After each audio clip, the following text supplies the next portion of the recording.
Hello అండి, అందరు ఎలా ఉన్నారు? బాగున్నారా? ఇవాల్టి వీడియోలో నేను అందరికీ నచ్చేలా, అందరూ మెచ్చేలా చికెన్ ఫ్రైని అయితే చూపించబోతున్నాను. ఇలా ఒకసారి ట్రై చేసి చూడండి, చాలా ఇష్టంగా తింటారు. ముందుగా ఎవరైనా మన ఛానల్ని కనుక ఫస్ట్ టైం విజిట్ చేసింటే welcome to Janvi's kitchen and vlogs. Please subscribe చేసుకోండి. ఇప్పుడు మనం ప్రాసెస్లోకి వెళ్ళిపోదాం. ఇక్కడ నేను ఒక ప్లేట్లోకి బాగా నీట్గా కడుక్కునే చికెన్ని తీసుకొని అందులోకి సరిపడా సాల్ట్ వేసి కొంచెం ఫ్రెష్గా దంచి పెట్టుకున్న అల్లం వెల్లుల్లి పేస్ట్ వేసాను.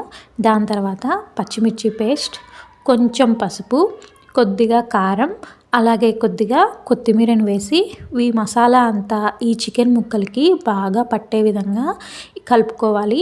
ఇలా కలుపుకున్న చికెన్ని ఒక హాఫ్ అన్ అవర్ పాటు ఇలాగే మ్యాగ్నేట్ చేసి పక్కన పెట్టేసుకోవాలి. ఒక హాఫ్ అన్ అవర్ తర్వాత ఒక బాండిల్ తీసుకొని అందులోకి కొద్దిగా ఆయిల్ వేసి, ఈ ఆయిల్ కాగిన తర్వాత మనం మ్యాగ్నేట్ చేసి పక్కన పెట్టుకున్నాం కదా చికెన్ని, ఆ చికెన్ని ఈ ఆయిల్లోకి ఇలాగే వేసేయాలి. ఇలాగ వేసిన తర్వాత ఈ చికెన్ని హై ఫ్లేమ్లో పెట్టుకొని ఇలాగ వీడియోలో చూపిస్తున్నట్టుగా ఈ చికెన్ని ఇలాగ ఈ ఆయిల్లోనే బాగా ఫ్రై అవ్వనివ్వాలి. హైలోనే పెట్టుకోండి, సిమ్లో అయితే పెట్టుకోవద్దు.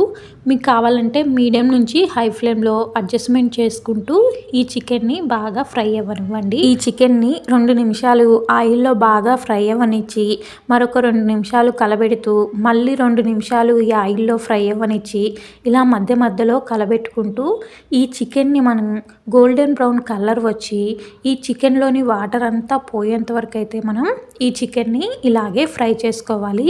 మనకు వాటర్ అనేవి పోయి ఈ ఆయిల్లో ఈ చికెన్ అనేది చూసారు కదా, ఇలాగా కొంచెం రెడ్డిష్గా వచ్చేంత వరకు ఈ చికెన్ అయితే వేపుకోవాలి. ఇలా వేగిన చికెన్ని ఇప్పుడు ఆయిల్లోంచి తీసేసి పక్కన పెట్టేసుకోవాలి. ఇప్పుడు ఇదే ఆయిల్లోకి కొద్దిగా సన్నగా తరుక్కున్న ఆనియన్స్ని వేసి ఈ ఆనియన్స్ని కొంచెం మగ్గనివ్వాలి. ఈ ఆనియన్స్ మగ్గిన తర్వాత మనకి కొంచెం పచ్చిమిర్చి చీలికలు ఉంటాయి కదా, ఆ పచ్చిమిర్చి చీలికల్ని యాడ్ చేసేసి ఇప్పుడు ఈ ఆనియన్స్, ఈ పచ్చిమిర్చి చీలికలు మంచిగా ఫ్రై అవ్వాలన్నమాట. మనకు ఆనియన్స్ ఇలా గోల్డెన్ బ్రౌన్ కలర్ వచ్చేంత వరకు ఫ్రై అవ్వాలి. వన్స్ ఇలా ఫ్రై అయిన తర్వాత ఇప్పుడు మనం ఫ్రై చేసి పక్కన పెట్టుకున్నాం కదా చికెన్ ముక్కల్ని ఆయిల్లోకి వేసేసి ఇప్పుడు ఇందులోకి కొంచెం కరివేపాకు, కొద్దిగా కొత్తిమీరను వేసి 2 నిమిషాల పాటు ఈ కరివేపాకు ఫ్రై అయ్యేంత వరకు వీటిని వేపండి. వన్స్ మనము 2 నిమిషాల పాటు వేపిన తర్వాత ఇప్పుడు ఇందులోకి కొద్దిగా గరం మసాలా, చికెన్ మసాలా, అలాగే కొంచెం ధనియాల పొడిని యాడ్ చేయండి.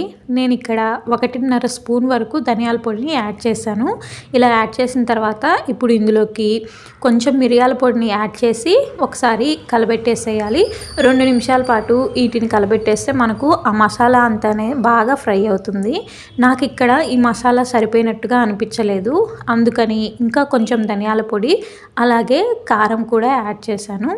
ఇలా కారం, ధనియాల పొడి యాడ్ చేసిన తర్వాత ఇప్పుడు వీటిని కూడా 2 నిమిషాల పాటు ఇలాగే కలబెట్టేసేయండి. ఇప్పుడు ఈ మసాలా, ఈ చికెన్ బాగా కలిసి ఫ్రై అయిపోయిన తర్వాత ఇప్పుడు ఇందులోకి కొంచెంగా వాటర్ అనేది యాడ్ చేయండి. చూడండి, నేను ఎక్కువ వాటర్ యాడ్ చేయలేదు, కొంచెమే యాడ్ చేశాను. ఇప్పుడు హై ఫ్లేమ్లో పెట్టి ఈ వాటర్లో ఈ చికెన్ని ఒక 2-3 నిమిషాల పాటు బాగా ఫ్రై అవ్వనివ్వాలి.